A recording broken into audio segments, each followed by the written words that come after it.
This is Ivy Unleashed, a Gold Ivy production.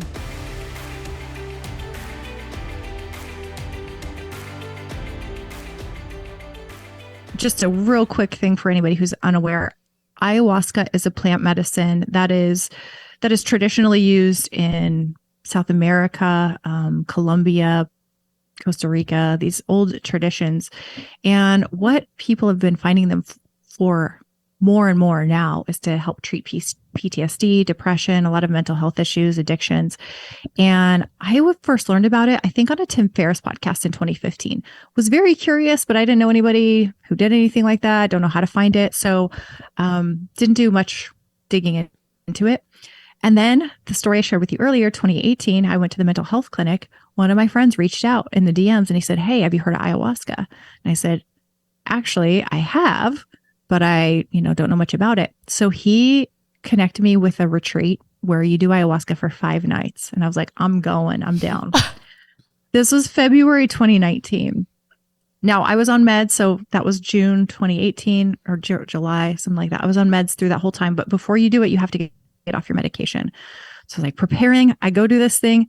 Y'all, it was wild. I never done like drugs in my life. I had never done mushrooms. I never done, like I drank alcohol, but that's as far as it goes. Like I'm not a big weed person or anything. So you drink, it's a drink. It's kind of like a cup of nasty molasses.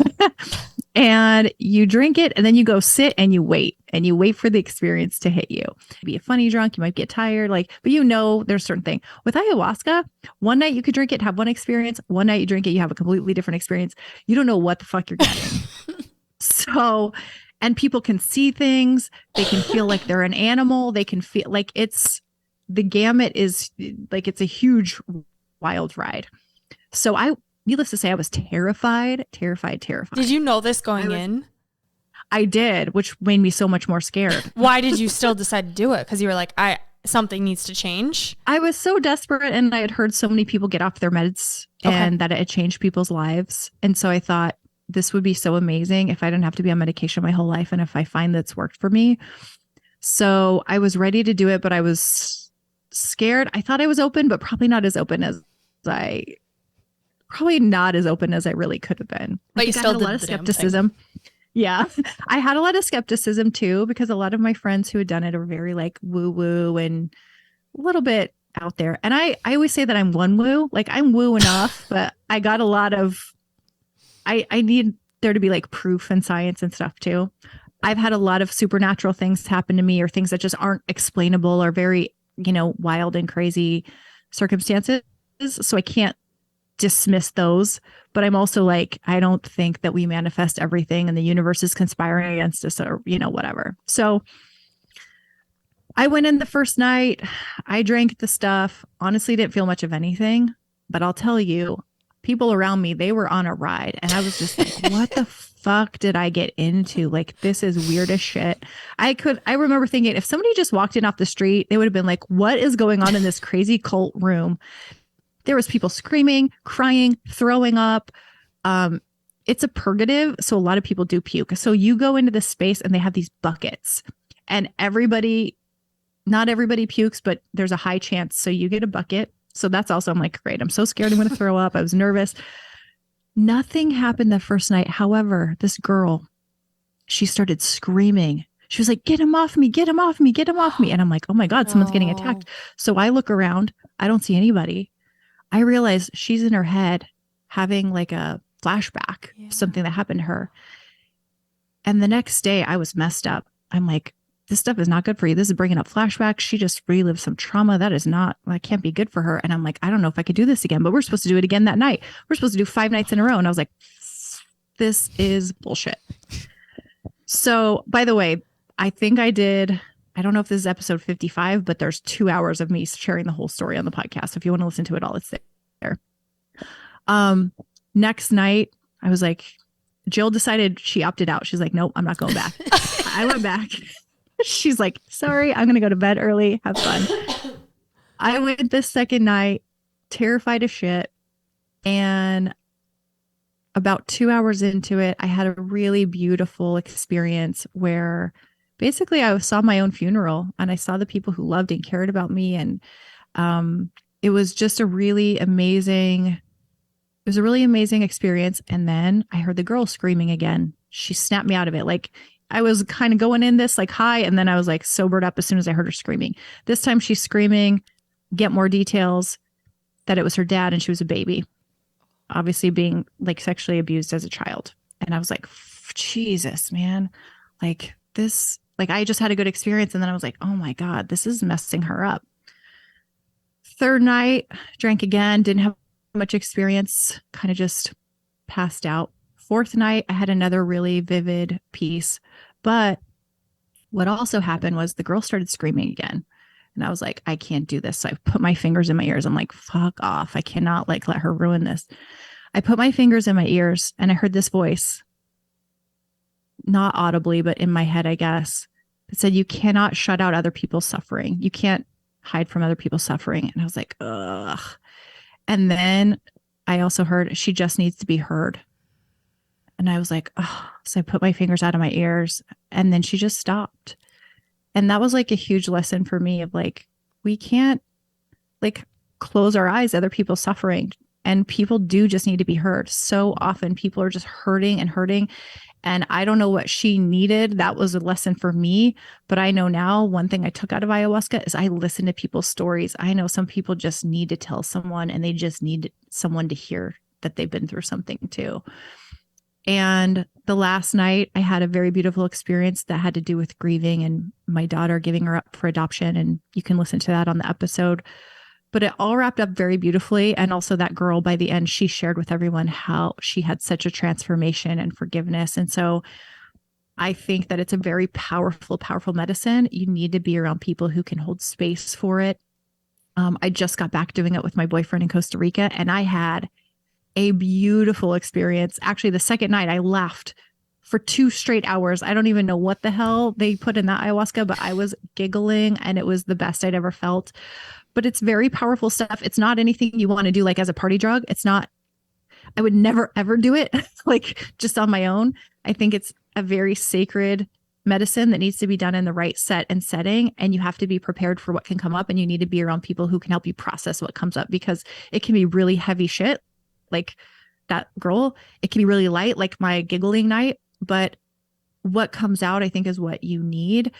And it really accesses a part of your brain and your subconscious that maybe you're not available for normally. But it's been super powerful for me in my healing. Same with psilocybin. It's funny, I did mushrooms after ayahuasca, but I really use those to help getting through processing my mom's the loss of my mom, and also figuring out stuff with work and identity. And I think and I recently did ketamine, out of curiosity. And I think there's amazing science. I've actually been digging really deep, like going down the rabbit hole of psychedelics and how they can help heal. And there's a lot of MDMA therapy, which is what some people call Molly, psilocybin, all of these things. There's a lot of things that are helpful. And I think it's really about like trying to see what works for you. I've had hypnotherapy, I've done EMDR therapy, I've done these kind of things. And each one of them didn't cure me from all the things, but they helped unlock another level or another layer of things that I was going through and working on.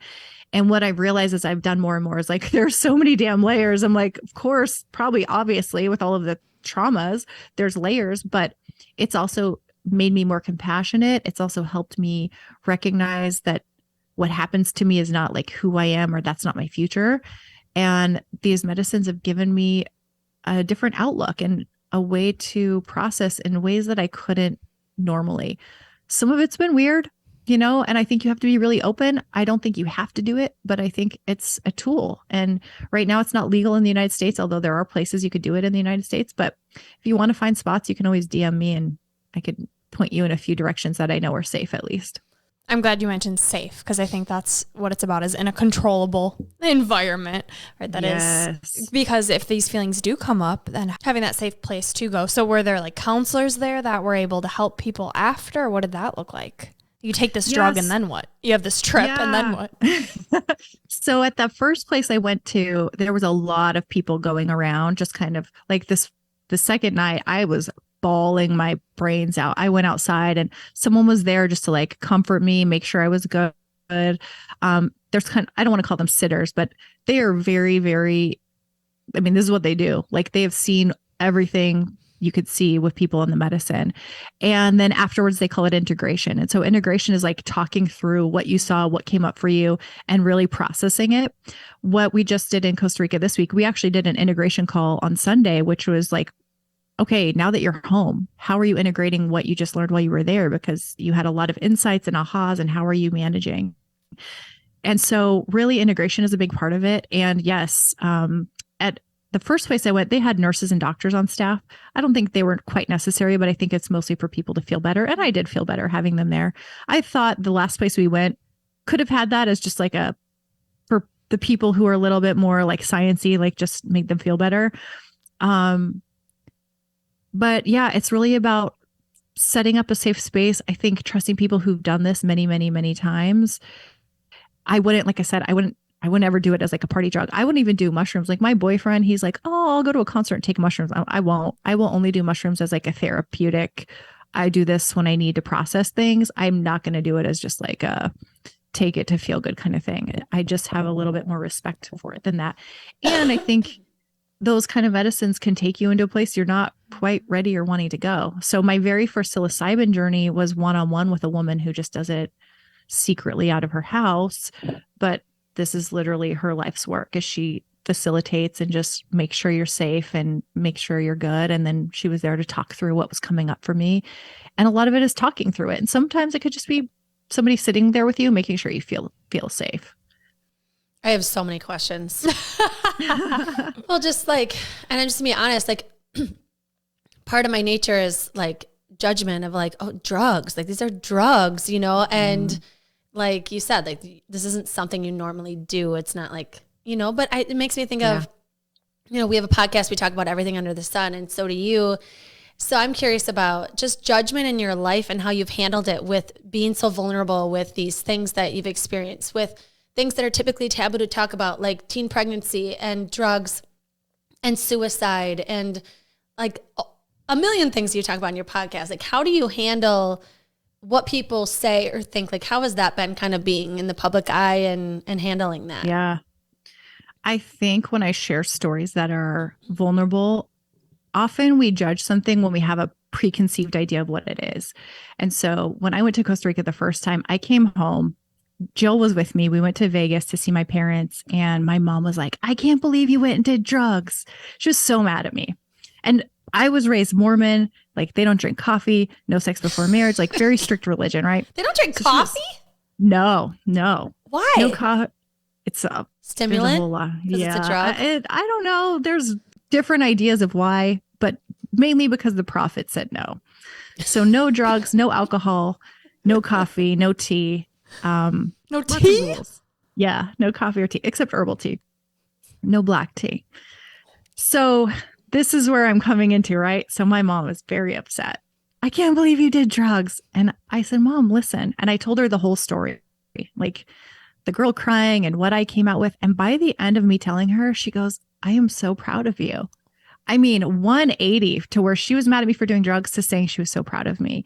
And so I think that when we have this, because she had this preconceived idea, like I'm just going to the jungle to party and do drugs. It's like, whoa, let me tell you, it was not that at all. So we get this idea. And if we can, it's same thing with, I feel like back when people being quote like gay was so bad, but then you like had your first gay friend and you're going, and maybe this is just me because I was raised Mormon and like being gay was bad.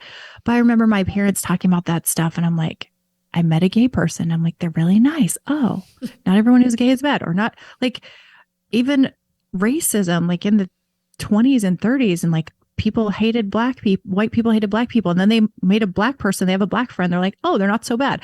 I think we just judge what we don't really know and understand. Mm-hmm. So how I've come across and kind of not been worried about the judgment is I share my true experience, and suddenly people look at it different. And they're like, oh, that's not exactly what I thought it was. Okay.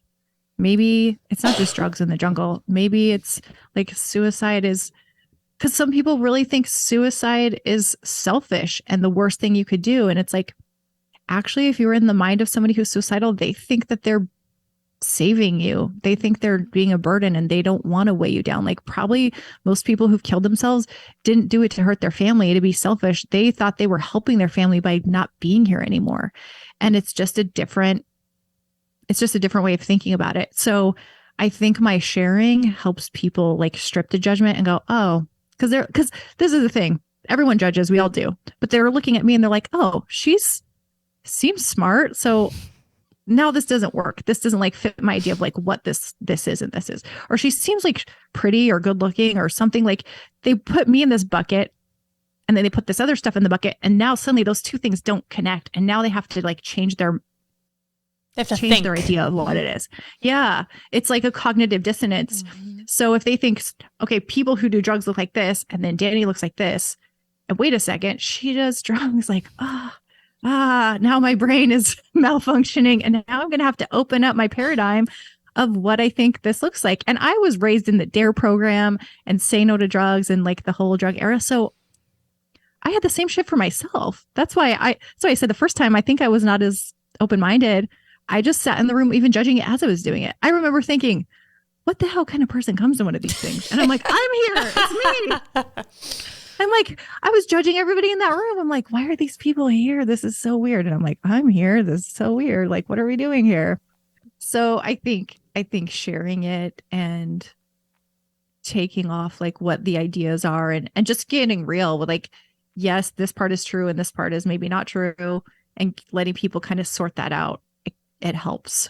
Yeah. And I think what you do so beautifully is you have that real raw perspective of it too, of, you know, you're open about your experience and you humanize it of, yeah, I'm doing drugs, but you're also educating beautifully on how it works. You're getting at the subconscious. You're doing your research before you go into it. You're not doing it blindly. And so I think in a way, what you're really doing, and with podcasts too, is you're inviting people to look at things from a different lens of, you know, it doesn't have to be so black and white. Healing is this guy. And if you're not watching YouTube, it's a damn roller coaster. And some days you're like, I got this. I'm so grateful. And other days you're like, shit, I need something stronger to tap in and help me heal. Yeah. And also, I don't believe that there's one way. Yeah. I know there's a lot of people who are like ayahuasca, they're like, it's going to change your life. It's like, they would tell me this before, it's going to change your life. You're going to be different. I'm like, yes, it did. And I still had shit to deal with and it didn't fix everything. And I got back on meds when I got back. Like it didn't change everything radically for me. And for some people it does, like one ceremony, one journey, radically life-changing. For me, it's been multiple modalities, multiple things. And I've had breakthroughs in many, many parts, but I haven't had one thing in my life that's been so life-changing. It radically transformed everything for me. And that's me personally. Some people do. Breath work too, massively life-changing for people. I've done some really, really amazing deep healing sessions of breath work that were more powerful than a couple ayahuasca journeys. But again, it helped me through certain pieces, but not everything. I've never found like the one thing. And I know there's some people who do. They say, this is the one thing. And I'm like, for you, that was good for you. And for me, I'm like, try everything. Like hypnotherapy, that changed a lot for me. That was big. But then I needed it for other things and I tried and it wasn't working for the other things. I'm like, okay, nope, hypnotherapy doesn't work there. EMDR, great, worked massively with my divorce stuff. Some other shit didn't really help me for. So I'm like, try what works and keep trying and keep working through it. And maybe mushrooms, maybe going to Costa Rica to do ayahuasca is not going to work for your lifestyle or just not against your values or whatever. Go to breath work. It's very possible that breath work could get you to what you need from ayahuasca and you don't have to do any drugs. You just use your own breathing. So there's just so many things you can do. And I think it's important to know the options and also to not have an expectation of this is the one thing I need. And if I can't access it, then I'm screwed. Because I've had those thoughts too. Like when I was 15, I was supposed to go to an eating disorder clinic and I didn't go. And I remember thinking, well, now I'm ruined because I can't go to this one clinic and I can't be helped this way. And that's not true. Like, and ketamine is this new thing that they're really putting out. And I'm really digging into something that I'm excited about is kind of becoming a facilitator for psychedelic assisted therapies, whether it's psilocybin and ketamine and those kind of things. But ketamine clinics are popping up everywhere and it's to help people with depression. But I did ketamine and it does something for you, But I had higher expectations and I was like, oh, this wasn't like fixing my life overnight. And I think we have to also, it's also cost prohibitive for a lot of people. And I think if some people are like, oh, I need to do ketamine, but I can't afford it, so I'm going to be screwed forever. Like, that's not true. Ketamine might not be the thing for you, and you might spend the money and you still might need help. So also not having any expectations on one thing, quote, fixing you needs to be really important to know. And there are so many paths to get to healing. And oftentimes a combination of things is going to be what helps you get there.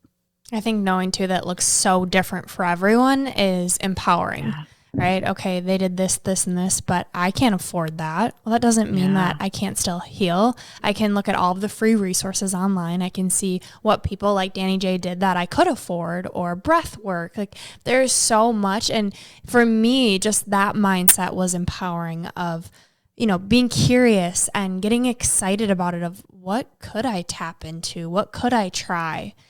So if you're listening right now and you are struggling, know that you're in such a beautiful place, because we just talked about a million different things, and whatever sparked your curiosity, like, it sparked it for a reason. I think for me, using my intuition of, okay, what sounds like something I could try, and being open to trying it is so powerful. Mm-hmm. Yeah. I think it's interesting too, that through your life's journey of healing, that you've taken your lows and turned it into like a professional experience, whether you're a speaker, you're on a podcast, you're running these webinars. I think it's really cool how you've done that. And so I would love to just hear how you like talk yourself through that. Like, oh, I'm in a tough spot financially. And then you all of a sudden have these money mindset webinars. Like, how does that work for you to take what you're going through and actually turn it into a business?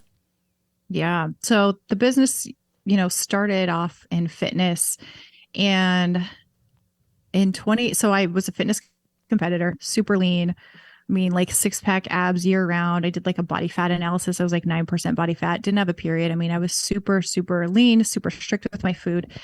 And I did that for so long, it actually messed up my metabolism in my body. And I gained like 30 pounds in 2 months. And I was still doing all the quote right things. Like, I'm eating literally less than 1,000 calories a day, doing 2 hours of exercise and gaining weight. And I was like, this makes no sense. I went to the doctor, and I remember when the doctors was like, you just need to eat less and exercise more. And I was like, fuck off. How am I going to do that? Like, how am I going to eat less than what I am? And so I went through this major like upheaval with my body, and I did not know what was going on. And I started to find that people in the fitness industry were going through some of the same things. A lot of these competitors, they just disappear. And I like message, and I find out that this is like a thing that's happening.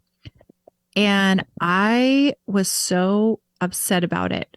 I'm like, nobody's talking about this. I kept looking for information. I was looking on YouTube, looking on social media. Nobody's talking about it. And I'm like, if nobody's going to talk about it, then I got to talk about it.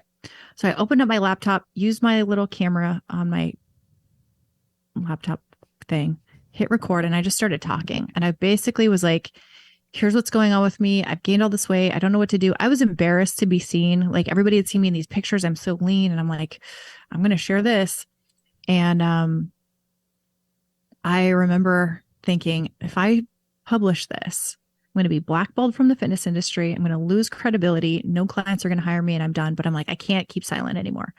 I hit publish to YouTube, slammed my laptop shut, went and cried in my room for like 2 hours. I was like, my life is over. My career is over. Like, I'm done. Whatever.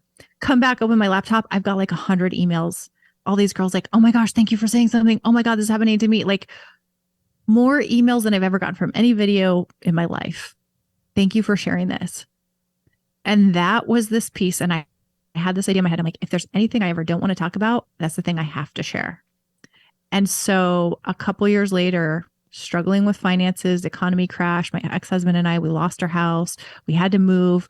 He got a $30,000 a year job when he had made like $75,000 before. Like, it was a whole thing. It was very embarrassing. And I remember, again, that popped in my head. Oh, you don't want to talk about it? Guess you got to talk about it. And I was like, damn it. Where did that come from? I don't know. That could be one of those things that's the universe telling me to do this stupid shit. There's something that's compelling me to talk about the things that I don't want to talk about, and I'm doing it anyway. Didn't you go from like, you got debt free in 69 days or something wild like that? Yeah. So we moved, we were broke. I had student loan debt and credit card debt. We had $18,000 in debt. I was pretty sure we were broke every single month. We were. And I went to this workshop about getting out of debt, and I had to put it on my credit card. And I remember thinking, this is either the dumbest thing I've ever done or the smartest. But I'm going to a workshop about getting out of debt and putting it on my credit card because I couldn't afford to go. And I maxed out my credit card. I was like, I remember thinking, and it was only $400, but at the time that was everything. And I didn't tell my husband how much it cost. And I just remember thinking, I just got to get my $400 worth. Everything this lady says, I'm going to do it. And for a lot of it, probably the mindset I am now, I'd be like, okay, this is not new. This is old, blah, blah, blah. But I'm like, I will do everything she says. One of the things she said was to give away 10% of your money. And I was like, Jesus, I don't have money to give away. But I was like, you said you were going to do everything, Danny. Like, fucking do it. I saw all these testimonials on her website. Everybody else was doing good. I'm like, I'm going to just do it. Like, I was at a point where I'm like, I don't have any other choice. I got to follow something. I got to do it. Literally 69 days after going to her thing, paid off $18,000 of debt. Mind you, my husband had a $30,000 a year salary. So we weren't bringing in a lot of money. And I had like some online money here and there. Like we were making a lot of money, but I sold some shit. I ended up creating a program. We were what I call as faithful with the little things. We became more faithful. I realized how much of my money was going to food that we didn't need to be doing. Like there were so many things that I was like, I thought were normal, and maybe they are normal, but they were not helping me get to my goals. It happened so rapidly. It didn't even make sense on paper that I could get out of $18,000 of debt in 69 days because the amount of money we were bringing in that math didn't fit. It would have been impossible. But the strategies we did and how we put it together, it happened. And I really think there's something to, if you start making little efforts and progress, somehow the universe is like, okay, we're going to help you out. We're going to hook it up. And radically shifted. And that was so big for me. I was like, I have to talk about this and share it with people. And I have to share the backstory first. And that kind of shifted me into talking a lot about money mindset and all of that. And the embarrassment and shame of like losing your money too, and your home and all of that. I mean, turning our car in, house foreclosed on, it was pretty humiliating. You know, I was turning 30 and I was thinking I should be moving into a bigger house. Instead, we're downsizing into a 1-bedroom apartment, like we're in college or something. And that experience now is so freeing for me because now I don't care. I don't need a house. I'm 40 years old and I don't have a house. I don't need to own anything. And at some point, maybe I will, but it changed a lot of attachments for me, and shifting out of that and having my identity wrapped up in where I lived or what I drove was really big, and maybe something that needed to be undone. But yeah, I think that was a huge thing for me, was following someone, doing everything they said. Like, I was like, people are getting results. I got to get the results. That was really my first mentor and person I really like followed. If I ever talk about mentorship, like that was somebody. And then sharing is just some piece that I don't know what it is, but I've been compelled. And there's been a part of me that said ever since 2013, like, if I don't want to talk about it, it's probably the thing I got to talk about. And I have to force myself. I don't always want to talk about stuff, but I know that every time I have, and it is just, I think now it's just been proven to me. I know without a doubt, if it's bugging me and I don't want to talk about it, I know those are the things that I'm going to get the most messages of people like DMing me. Thank you so much for saying this. I needed this. I didn't know that you were going through that too. I mean, the depression thing, when I posted about it, so many messages, the affairs, so many messages. So I know every time I share, it unlocks for other people just some permission or the not aloneness. But those are the hardest things to share. And every time they've been the ones that have made the biggest difference. I love it. So beautiful. Yeah. And I just want to reiterate that the Best Life podcast has over 300 episodes, and all go listen to their podcast. There's room for us all. And I just love, Danny J, how you have just thrown yourself into everything personal development. Like, you've had rough patches in so many different directions, and you lean on your friendships, you talk about it, you're vulnerable, but then you don't stop until you find an answer. And then you're also sharing that. And so I'm just so thankful for the work you do. And I really want everybody to know where they can find you. So if people want to hear your podcast, follow you, where can they find you? Yeah, definitely the podcast. If you're listening to podcasts now, you might be on YouTube. So hopefully we'll be on here soon. The Best Life Podcast. We did start the channel on all the podcast platforms, iTunes and Spotify. And then on Instagram, I'm there the most. It's DannyJ.com, DANNY, like a boy, and then just the letter J, and then you spell .com, DOTCOM. You could go to my website, DannyJ.com, and find me there as well. But mostly IG. You can always hit me up in the DMs. Yes. And you're so great at responding and just being there, which I love. We hate to see you go, but we want to be mindful of your time. And we are so appreciative that you sat down with us virtually this evening. But I'm curious if you'd share with us your 3 gold stars. So these are your 3 takeaways for our listeners. Yeah, my 3 gold stars. Well, the first one kind of came up in the gift, which is trust. I think a big piece is trusting, learning how to trust yourself. I think so often we're seeing gurus all around the internet and everybody seems to have the answer, but ultimately you're your own guru. And so learning how to trust yourself. The second piece is to know that you're enough. I think it's really, I see so much as we think we're not enough. We're not a good enough mom. We don't have enough resources. We don't have enough contacts, whatever it is. I used to have this mantra that is, I am enough, I have enough, and I trust myself. So those things can go so far. And I know I talked about affirmations, but if you want to take any affirmations, I would do that. And the last piece is just to know, I guess it kind of goes back to the first pieces, but the last piece is just to know that you have all the answers within you. And so if you ever feel like the answers outside of yourself or other people are telling you that, know that you can find them within yourself. And there's a path there. And oftentimes the path is inward instead of outward. And so being able to meditate or find that, but just know that you have it, it's there, you're enough, and that you can find the answers within yourself. Love that. So beautiful. All right, next up is Unleashing Ivy. 3 surprise questions you know nothing about, which I'm really excited to get into this. I just hearing your story, I just want to hear more from you about your teen pregnancy to the adoption process, and something that you said, I don't know if it was on your website or on a blog post or something, but you said, she made me who I am.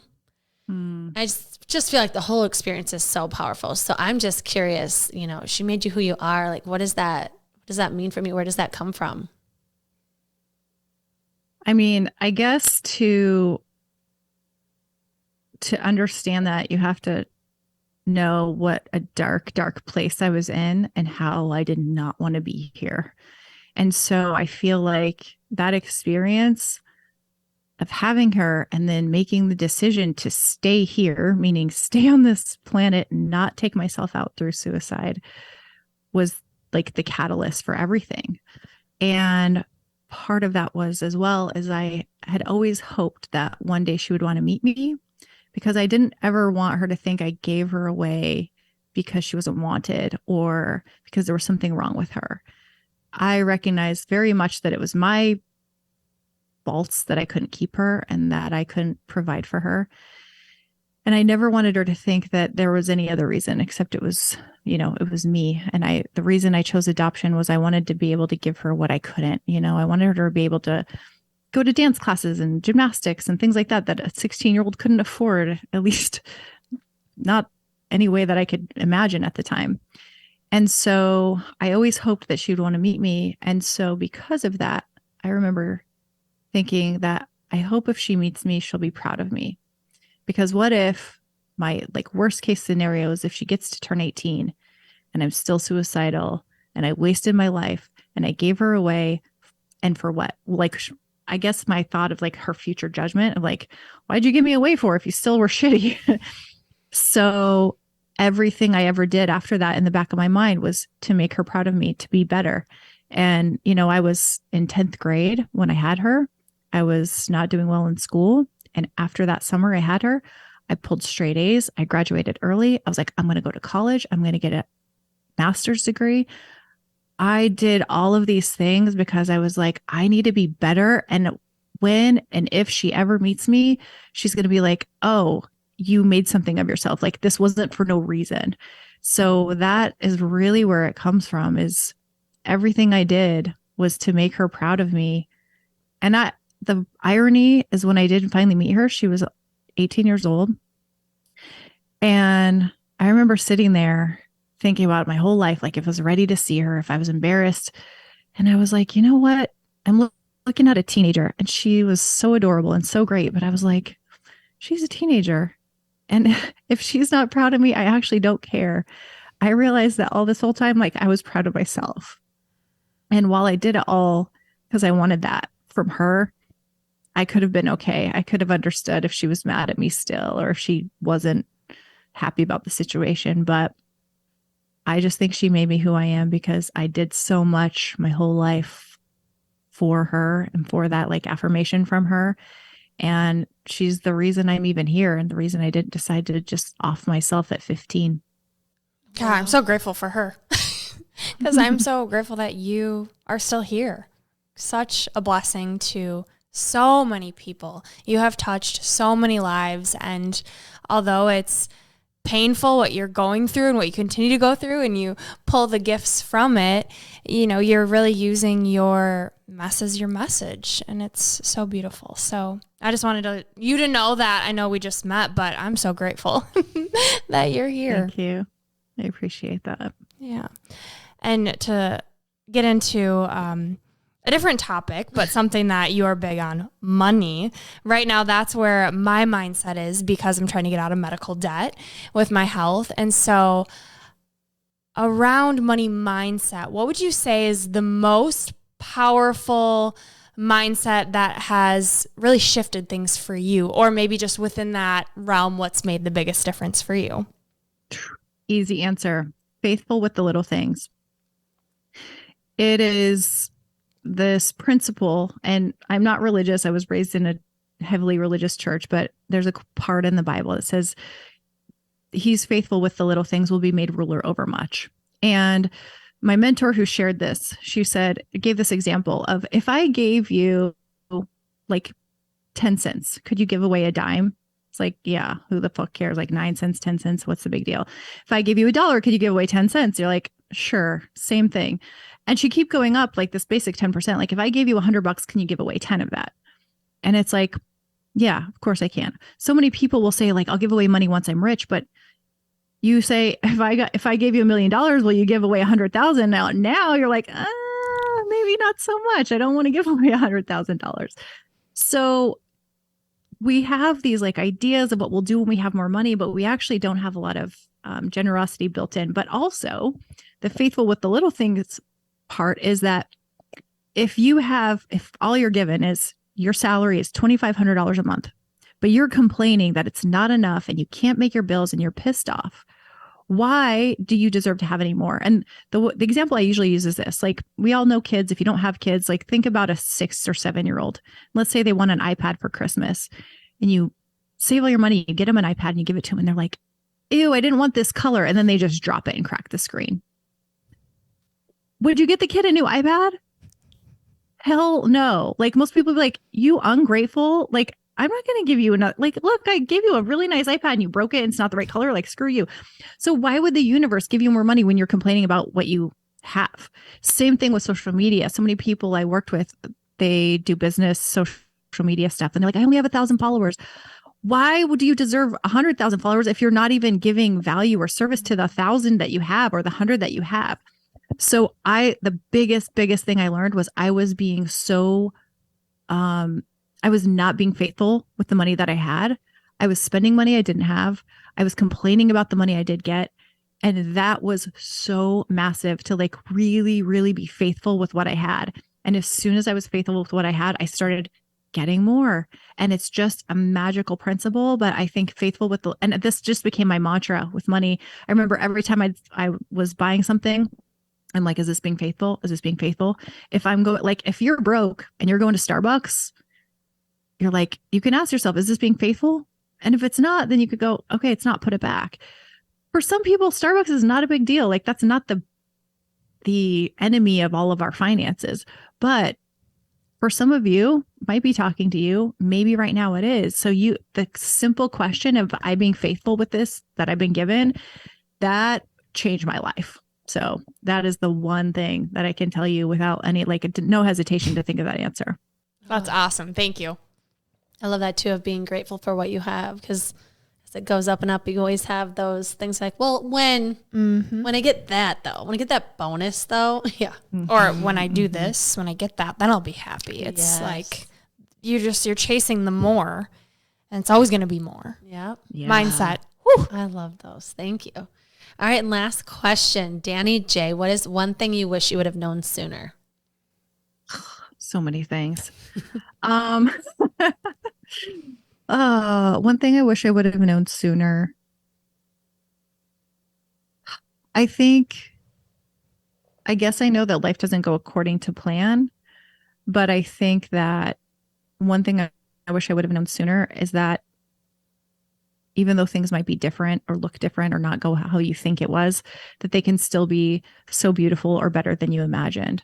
So I guess I would have probably released expectations of things and just been more open for the ride. I think I could have ended up with a lot less heartbreak if I didn't have so many expectations of how like life should be. Oh, again with those shoulds. Stop shooting on yourself. God, I'm so sad this is the end.